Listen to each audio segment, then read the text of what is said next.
Bamosi has kicked against the rising debt profile of the state at both the international and domestic markets. But Bamosi made the remarks while speaking with newsmen in Lagos, noted that the level of infrastructural development which the money is borrowed had to be channeled to do not commensurate with what is on ground in the state. The ADP candidate said if he eventually wins the governorship seat in the state, his priority will be to tackle the debt and ensure that the state rises to its status as the African Economic Nerve Center. But Bamosi, however, urged Lagosians not to be carried away with the flamboyant projects being carried out by the ruling party, but should begin to think deep on how to save the state from growing trend of unpaid debt.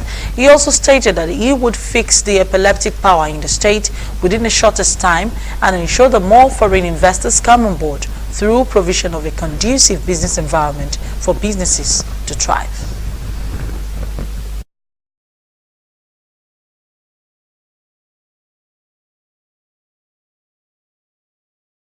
A civil servant in Lagos State can barely afford to feed their families, educate their children, live a decent life legitimately on their salaries. So that's something that I want to address first of all, before we start looking at all the other issues, and there are many of them. The fact that we don't have good roads, the fact that we don't have electricity, the fact that we don't have even water, even though we live in water, running in taps. Those are issues that we're going to deal with really quickly, but we're going to be strategic about it. And one of the strategies we'll be pursuing will be to look at the daily cost of living, the cost of living from day to day for all Lagosians. We want to reduce that as quickly and as practically as possible. The federal government has urged inhabitants of Mbappe and the general public not to panic over the disturbing ground-shaking experience recently. Director General of the Nigerian Geological Survey Agency, Alex Nwegbu, who stated this on Friday at a press conference in Abuja, said there would be no cause for alarm, noting that Nigeria is not in the plate boundary. He explained that the agency has dispatched a team of geologists and geophysicists on a fact-finding mission to the affected areas to enable them discover the origin of the quakes. Correspondent Linda Eke reports that it was disclosed the federal government has recently procured 6 earthquake monitoring seismogram to enable proper monitoring of all ground disturbances, adding that the process of installations of the seismogram has begun in 6 geological zones of the country. So when we got the report of the earth tremors in Mbappe, I think on the 5th, we dispatched geologists and geophysicists on a fact-finding.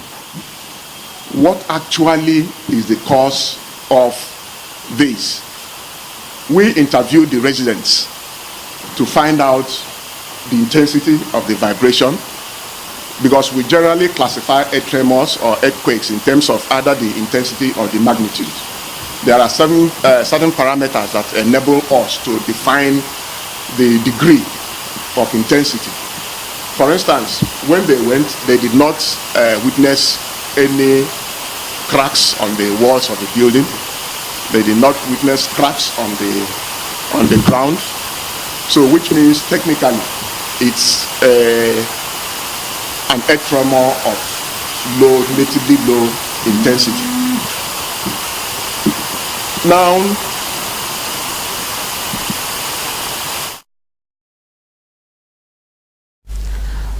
the vibration started around 2:30 p.m. on the 5th of September 2018 and lasted about the 2nd, but recorded 3 hours later around 5:30 p.m. The vibration again was felt around 8 p.m., which lasted for about 10 minutes. Health statesman Edwin Clark has faulted the police leadership for dismissing the 3 inspectors who raided his home. The Ijaw leader believes that officers led by an assistant superintendent of police ASP, who has also been suspended, could not have embarked on the operation without the knowledge of the police authorities. The other statesman claims that the assistant